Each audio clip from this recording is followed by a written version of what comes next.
kita mau silaturahmi di rumah seorang host presenter legend, sempat menjabat sebagai dirut di salah satu televisi. Kita protokol kesehatan dulu, harus cuci tangan dulu.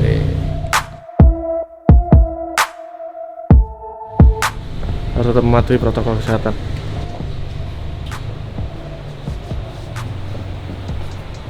Assalamualaikum. Assalamualaikum. Mas, apa kabar? Halo. Wah, ini host presenter legend. Dari kecil saya selalu nonton. Ini siapa? Ini Egi yang Oke, teman saya ayo juga. bersama ketemu. Siap mas. Apa ini? Buka aja. Bertamu.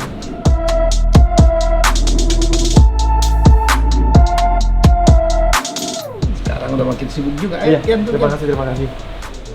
Lu rumah di Bangka kan? Aku di Pondok Indah sekarang. Oh, Baru pindah sih karena jadi kemarin kota? sempat banjir kan. Oh. Segini banjirnya kan kemarin. Terus itu apa rumah mertua? Rumah juga sama Gitu istri. ya? Sama istri? Ah. Oh. Kan Terus? ada staf gua dulu kan Om Gunarso situ. Iya. Iya. Kontrak di situ apa? Gunarso ini ya? Oh, Mas Gun. Mas Gun Iya. ya? Mas Gun. Udah pindah juga tapi. Udah pindah juga? Udah pindah. Mas Gun kan Udah ke mana? Serpong ya? daerah Serpong. Karawaci. Nah, Oh, gitu. karena banjir, Oh, beli rumah sendiri? akhirnya baru akhir Juli kemarin pindah ke Pondok Indah. Kemana, Yan? Ya begini mas. Apa sedang mencari Apa? Apa Identitas?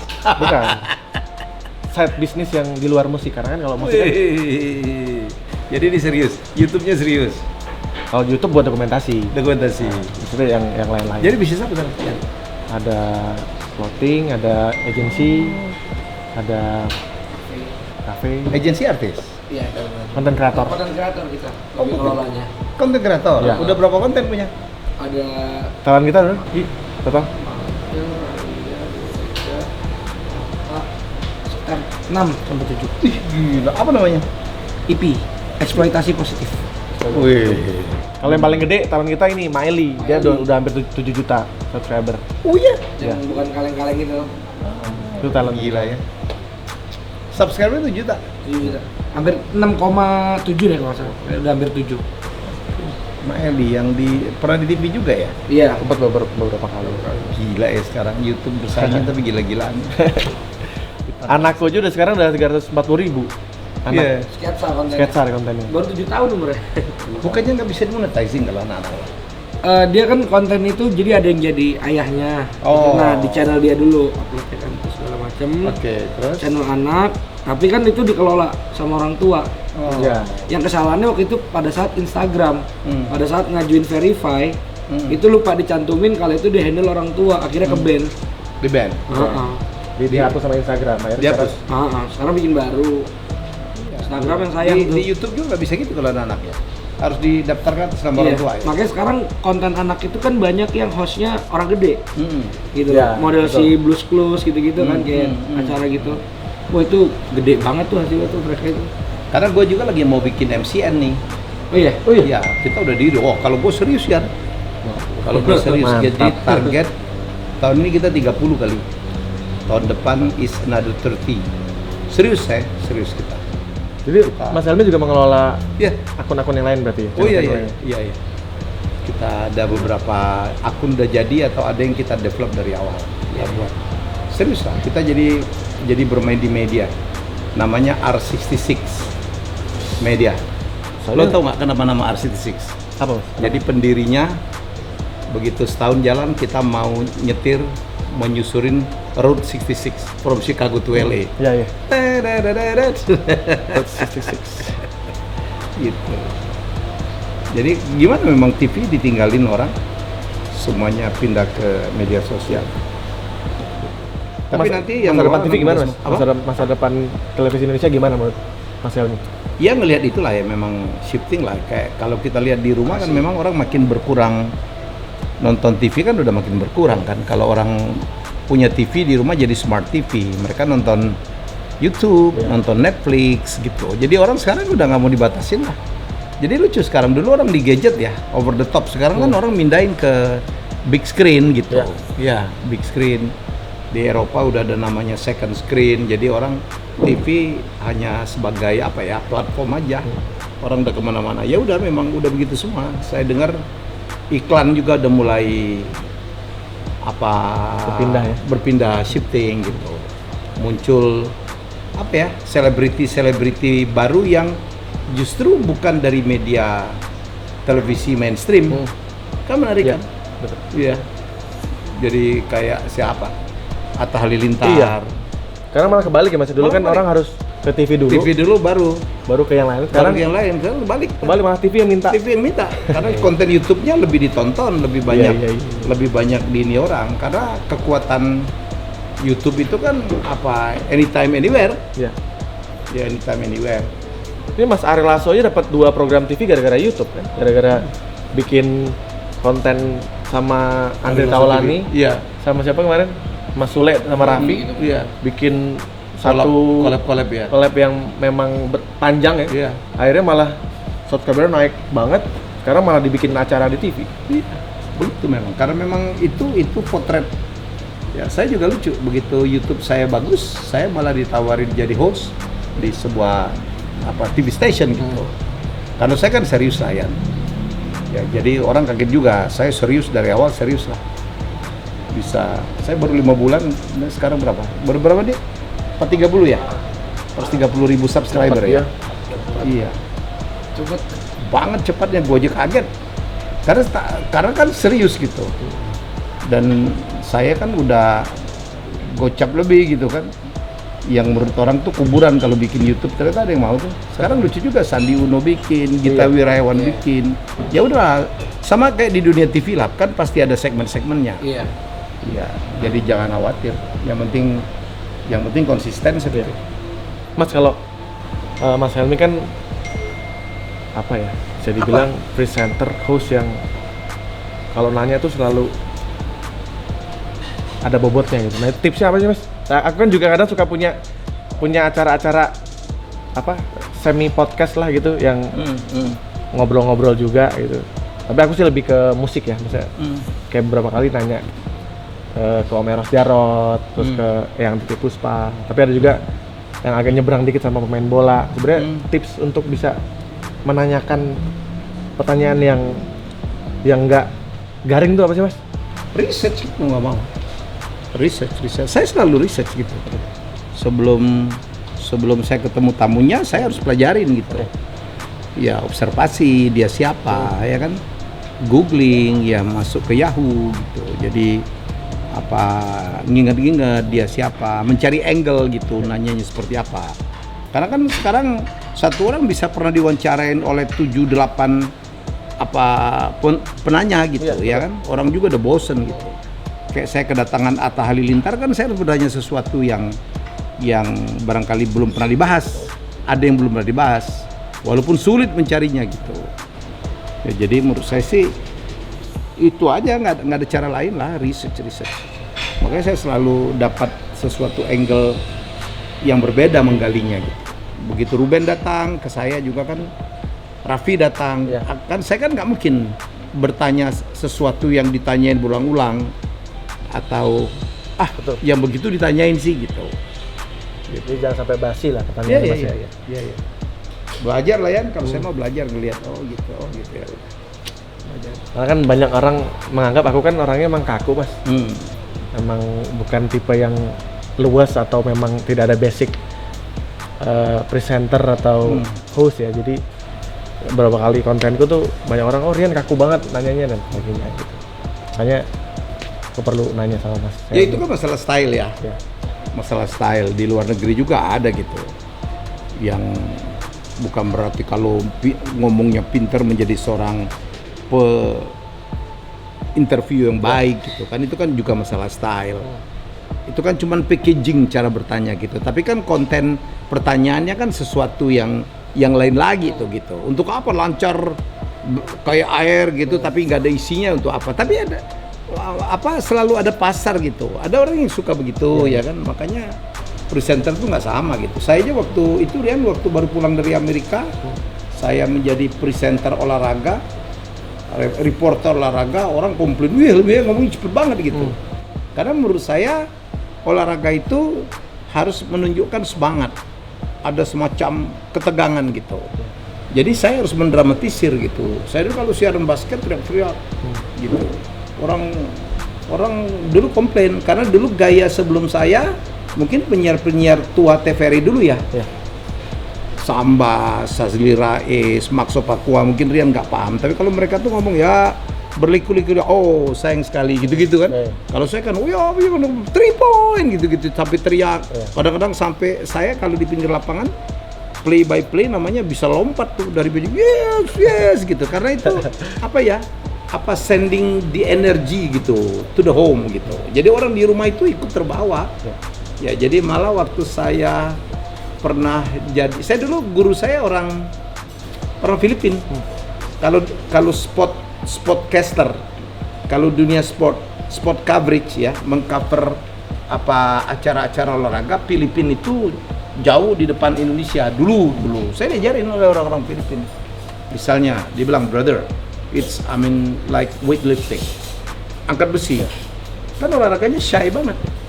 Kalau aliran sebelum saya, ya bersiap-siap dia menarik napas, kan gitu kan? Memegang barbel. Kalau Indonesia kita berdoa semoga Dirja Wiharja berhasil. Yap, gagal dia. Gitu doang gitu. Di mana emosinya? Dan apa orang nggak selalu bilangin deh. Gitu. Karena visual orang udah lihat. Yang diterangin tadi. Karena apa dulu? Karena dulu seluruh penyiar olahraga itu adalah bekas orang RRI itu. Atau mereka siaran RRI, siaran TVRI juga. Saya tuh diajarin tuh. Begitu. Yes. Oke, can you make it? Yes gitu. Can you make it? Come on. Jadi orang yang di rumah itu pada olahraganya tuh angkat besi tau nggak? Jadi menurut saya tuh itu masalah gaya ya. Ada yang suka begitu, ada yang tidak. Jadi nggak ada masalah. Mau Rian terlihat kaku, memang aslinya bukan orang yang suka banyak ngomong gitu. Tapi kan seluruh orang punya peluang gitu untuk menjadi seorang interviewer yang menarik. Pasti orang juga punya seleranya kan masing-masing. Masing-masing lah. Kayak kita selera ke perempuan kan, semua perempuan laku apapun modelnya. Betul.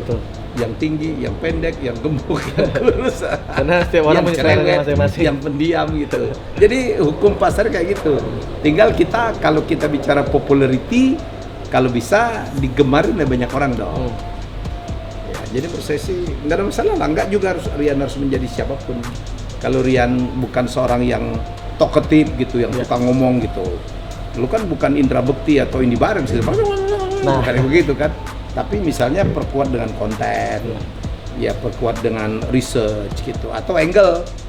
Misalnya gue pokoknya siapapun yang saya wawancarain, saya harus nembak dari segi musikal gitu. Karena Rian adalah seorang musisi gitu.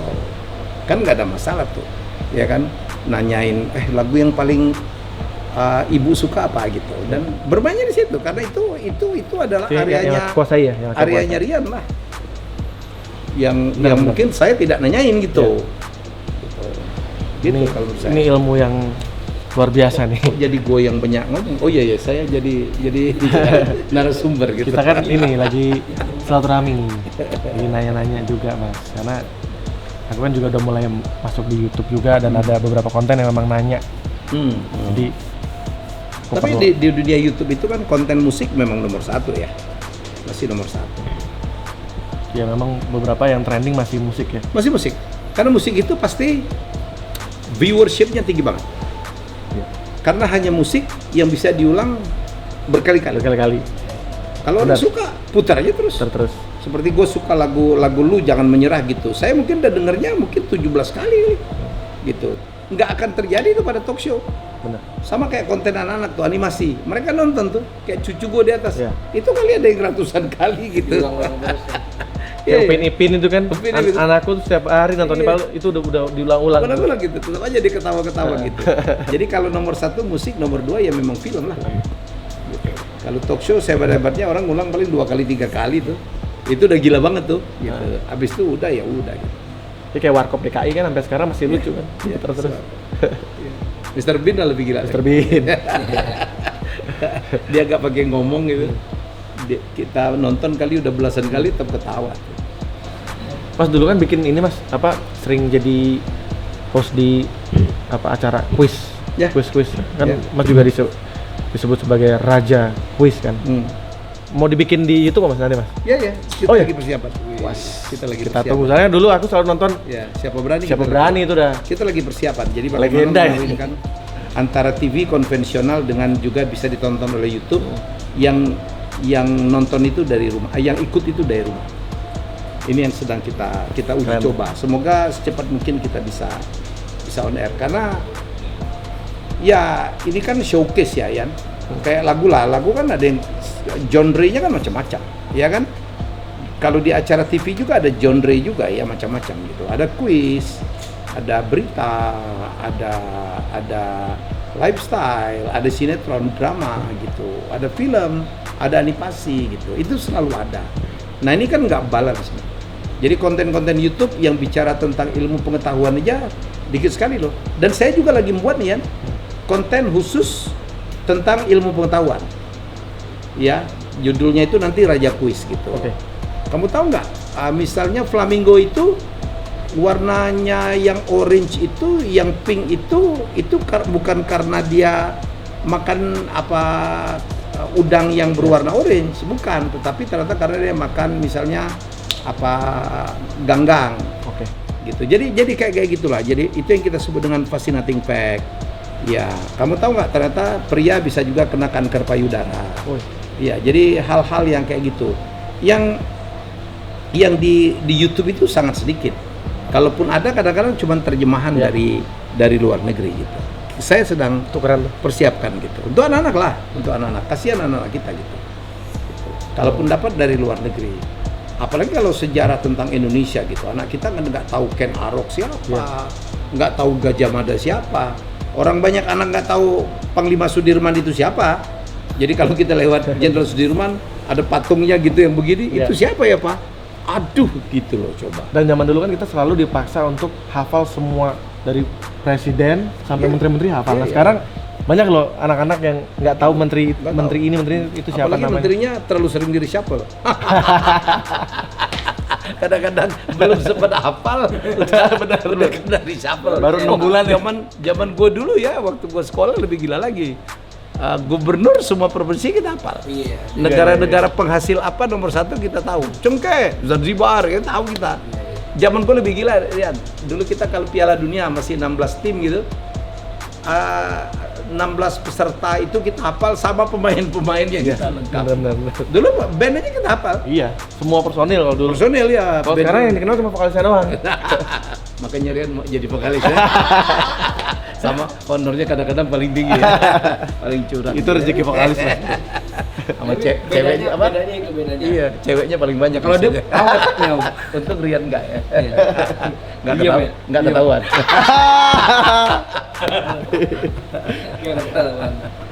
Oke. Sorry.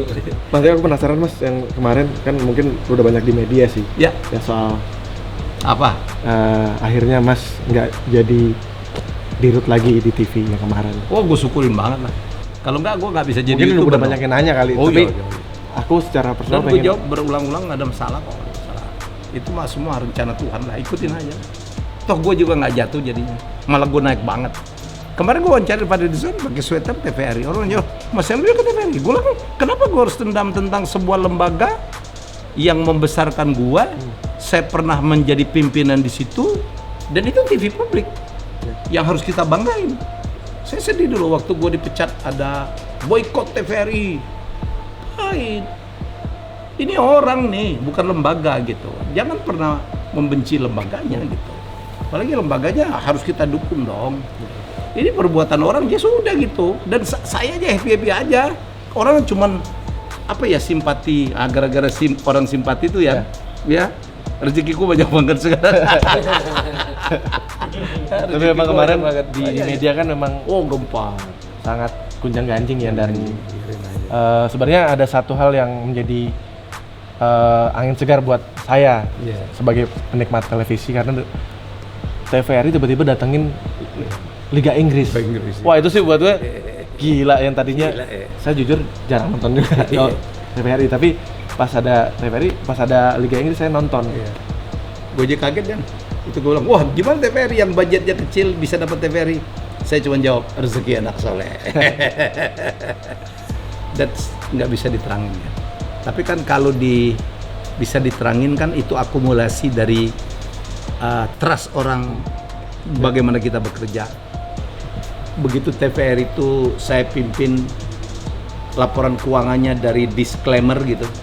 Disclaimer itu BPK tuh kan menolak memberi pendapat, terus menjadi WTP, wajar tanpa pengecualian, opini tertinggi. Terus begitu saya berhasil membuat gambarnya menjadi lebih kinclong, begitu kita berhasil membuat TVRI dari nomor 15 menjadi nomor 10 rata-rata, pernah nomor 8 waktu timnas Indonesia Malaysia, TVRI tiba-tiba menjadi nomor 1, dan tiba-tiba kepercayaan itu datang tuh. Logonya dari jadul menjadi keren banget. Tadi saya hampir mau pakai baju TVRI. Saya kemarin di komentar, kenapa sih Mas Helmi kok masih mau pakai baju TVRI? Lah, gue pakai baju CNN aja, lu nggak boleh marah. Ini TV bangsa gue nih. Perkara pernah ada persoalan orang loh yang punya persoalan ke saya, bukan saya. Saya mah ilas-ilas aja ya, nggak ada masalah. Jadi Mas, tapi nggak kecewa ya ketika tiba-tiba harus diberhentikan? Pada awalnya kecewa, tapi saya selalu mengambil hikmahnya. Lagi asik-asiknya gitu. Itu kayak kita lagi asik ngebangun ya. Kan kayak kita punya anak, lu kan juga pernah ngalamin kan, waktu kita punya bayi dari nggak bisa apa-apa, menangis pun nggak bisa gitu. Ya kan, dari cuman bisa berbaring, kemudian merangkak, ya kan, kemudian jalan tertati-tati, dan kemudian kita bawa bisa berlari, kemudian bayi kita diambil. Itu aja. Tapi saya mengambil dari bright side-nya. Oh, ya mungkin lebih baik saya mengasuh lebih banyak anak lain gitu. Saya selalu melatih diri saya untuk mengambil hikmah dari apapun kejadiannya. Dan saya berusaha menciptakan orang kalau udah gitu. I'm a fighter, tapi kalau kalah atau kalau terjadi apa, kalau gagal, ya sudah, saya ngambil hikmahnya. Saya selalu ngomong, Allah punya rencana yang lebih baik untuk saya. Sekarang udah bayangin, saya bikin jadi YouTuber gitu. Saya kemarin ada yang bercanda, cepat banget. Ada yang bercanda tuh, ya ini lucu nih, ada namanya netizen. Kalau sampai subscribernya Helmi Yahya lebih banyak dari subscribernya TVRI Nasional, artinya kita semua akan ketawa. Gue lihat, oh iya lebih banyak gua. Loh, emang banyak kan Mas Helmi sekarang? Iya dong, baru TVRI dari Jakarta. Artinya itu bercanda gue tahu. Jadi saya itu adalah orang yang melatih diri saya untuk nggak mau baper, nggak mau kecewa. Lu kalau baper ya, energi lu negatif. Lu ditipu orang, lu baper, lu berhari-hari nggak bisa bikin lagu kan? Orang nawarin job, oh enggak, Rian mukanya lagi kencok banget tuh gitu. Jadi untuk apa? Coba kalau nggak apa-apa, gua dikerjain orang nggak apa-apa, gua ikhlas, orang simpati, oh ya nanti gua ganti loh. Saya ngalamin banget. Jadi menurut saya sih itu yang saya lakukan. Itu yang saya selalu ditanya, udahlah gitu aja. Saya 3 kali kalau pilkada nggak apa-apa ya, bisa aja. Ini lagi digoda lagi. Dapat ini Mas, dapat kaleng, dapat piring cantik. Ini lagi dirayu-rayu lagi, suruh turun lagi, enggak deh. Tapi kayaknya nanti setelah udah gede tuh Mas, YouTube-nya Mas Helmi kayaknya bisa ngapa-ngapain aja gitu. Bisa sekarang jalan lagi, bisa apa lagi. I'm happy like this. Apalagi ya, umur udah 57, cucu udah 3 gitu. Happy lah. Nggak kerja sendiri. Kebebasan itu mah. Kita bekerja nggak ada yang ngawasin ya. Iya, jauh dari diperiksa-periksa orang. Nah, sekarang kita banget. Kita jadi orang merdeka lah, berkarya. Alhamdulillah karya saya memberikan manfaat untuk orang, ditonton orang, banyak inspirasi dari situ, di forward sama orang. Apalagi sih yang lebih membahagiakan dari itu? Kan hidup ini kan bukan hanya duit urusannya, malah perasaan yang hati. Saya punya keluarga, alhamdulillah ya. Ini cuman corona aja, kalau nggak dulu saya sebulan sekali, 2 bulan sekali traveling, minimal ke Bali gitu atau ke negara-negara tetangga. udah nikmat banget Rian. Mau diapain lagi? Mau jadi penyanyi udah kalah Marian, udah jauh lah ya. Udah bidangnya masing-masing aja. Mas, ini Mas, kan fenomena pemimpin muda nih yang pada anak-anak muda yang berpolitik kan, Mas kan juga pernah terjun politik juga. Iya. Giring mau nyalon nih. Ya, makanya nih kan teman saya juga tuh tiba-tiba balihonya gede banget, Giring for Presiden 2024. Nah, menurut Mas Helmi, anak-anak muda nih pada udah mulai muncul nih. Bagus dong. Gimana? Saya tuh kalau ngeri kalau anak mudanya apatis, nggak mau mikirin negara. Bagus, kalau gue mau salut. Kalau gue jadi Giring nggak mau, gue mendingan gue nyanyi, duitnya banyak, nggak diperiksa KPK gitu. Ya? Kalau gue gitu ya kan, nggak bakal diperiksa oleh BPK, KPK gitu, duit-duit sendiri, halal gitu, menghibur orang kan beda. Lu kan kalau energi banget kan, kan kita kalau lagi dalam keadaan sakit nih, kita naik panggung, terus orang kita nyanyi, orang happy kan hilang semua bisa sakit. Sembuh itu. Bisa sembuh. Saya berkali-kali gitu Mas. Iya, abis itu tergeletak urusan lain kan gitu. Kelar nyanyi, geletak lagi. Itu obat yang paling mujarab, Rian. Itu kan reciprocal. When you smile, people get smile. You know? Jadi kalau kita nyanyi, kita menghibur orang, orang terhibur, kita pun terhibur juga gitu. Dan ada seorang Giring gitu, ya, yang wah, gue mau jadi presiden. Kalau saya mau salut, saya mau undang dia tuh. Ya kan, cek dan Giring. Ya, itu kita harus dukung lah. Emang jadi pemimpin apa haknya orang tua? Kagak lah. Ya kan? Di luar negeri banyak lah wali kota mereka. Kemarin Emil Dardak muda kok. Iya. Keren, kerjanya keren gitu. Sekarang apalagi ya dengan dunia yang sekarang yang 4.0 atau apa, usia mah bukan urusan ya. Jadi anak-anak muda saya malah hargain tuh. Tiba-tiba saya diberitahu ada orang yang meriset bahwa penonton Helmi bicara itu adalah justru cukup banyak milenial. Saya kaget ya. Saya kan ngomongnya serius. Iya. Benar. Ternyata mereka menonton, mereka membicarakan itu. Saya jalan kemarin, saya sekarang mulai sepedaan. Itu yang menyapa saya, Om, wih gila kontennya keren. Dan dia bukan sekedar lip service tuh. Dia bahas, Om tuh bener banget tuh waktu Om bilang burung yang sama hinggap dan itu anak-anak muda tuh. Waiter. Wih, ulang gila yang nonton saya ternyata anak muda. Saya pikir itu orang tua seumur saya aja. Jadi saya melihat, saya bahas dengan Mardigu ya, dengan Wowi, sahabat saya bahas juga dengan beberapa orang. Jadi ternyata milenial itu dia banyak belajar dari konten-konten kayak kita tuh. Sesuatu yang mungkin dia tidak dapatkan di sekolah, sesuatu dia tidak dapatkan di rumah, di lingkungannya. Mereka menonton. Sekarang webinar saya yang hadir anak muda tuh. Saya sharing gitu, bagaimana gitu. Jadi tapi dia kaget juga saya tahu tentang mereka karena I've done my research gitu. I did my research gitu. Makanya orang bilang kok Helmi bisa diajak ngomong apa aja nyambung ya. Karena gue bekerja keras untuk itu. Saya pelajarin gitu. Jadi kuncinya adalah research. Oh iya. Jangan pernah berhenti belajar, kuncinya itu aja. Jangan pernah merasa cukup. Saya selalu merasa kurang. Kemarin saya visit interview ke Fadlizon. Oke. Wah gila.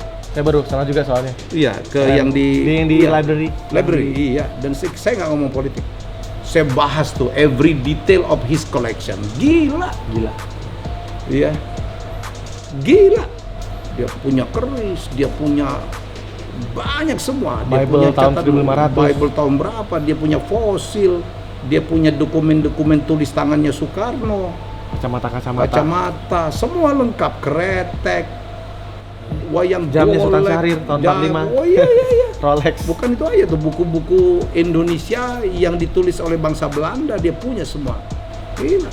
Yang saya bilang kemarin ke Mas Fadli, Bang, dia maunya Mas yang kemarin ya, nggak mau dipanggil Pak. Dia bilang, saya sempat nanya Mas Dhani, Ahmad Dhani.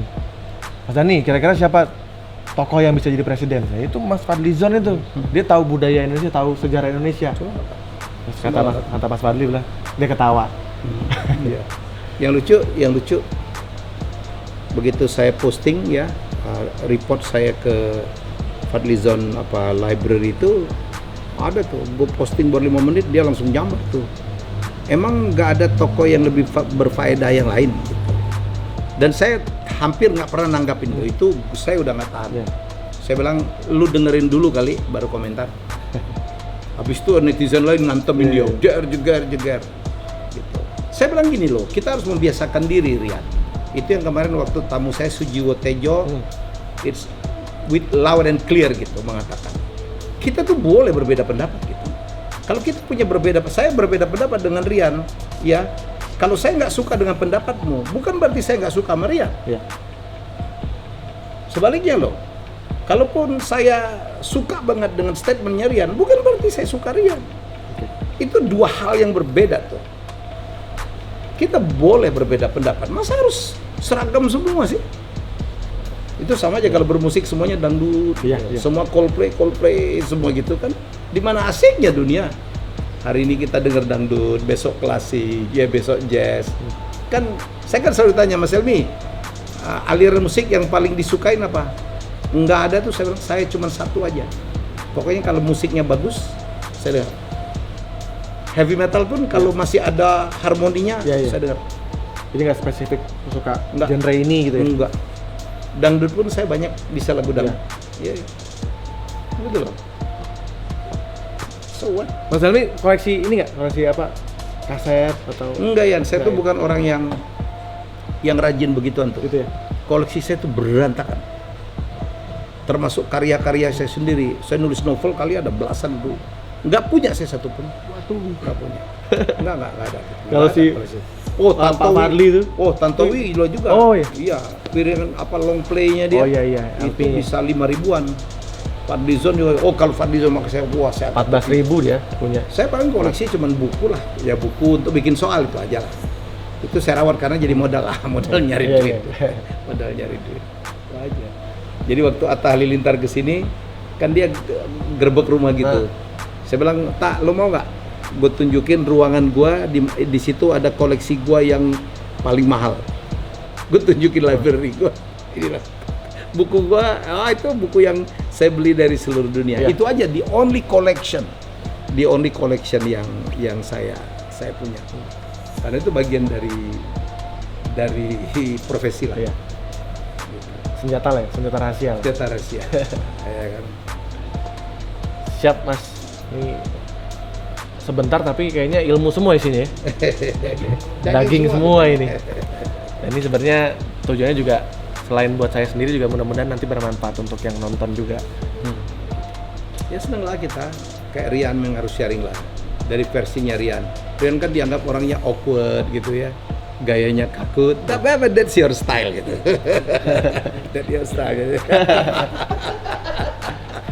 Makanya dia selalu penyanyi yang terlambat panas gitu kan. Saya kemarin pas pandemi potong rambut karena selama ini kan saya rambutnya gitu-gitu aja Mas. Iya itu. Nggak pernah berubah. Selama kita tetap mau belajar ya, jangan terlalu perhatikan semua pendapat orang. Jangan terlalu baper berarti. Nggak boleh terlalu baper. Ya ngapain? Baper lu rugi sendiri lah. Rugi. Orang ngatain kita, dia aja lupa dia ngomong apa gitu. Dan kita pikirin gitu, ngapain juga. Urusan gue, yang penting kita nggak ganggu orang, nggak merugikan orang gitu, nggak nipu orang. Oh udahlah, selesai. Siap. Mas Helmi, nama channelnya? Helmi Bicara.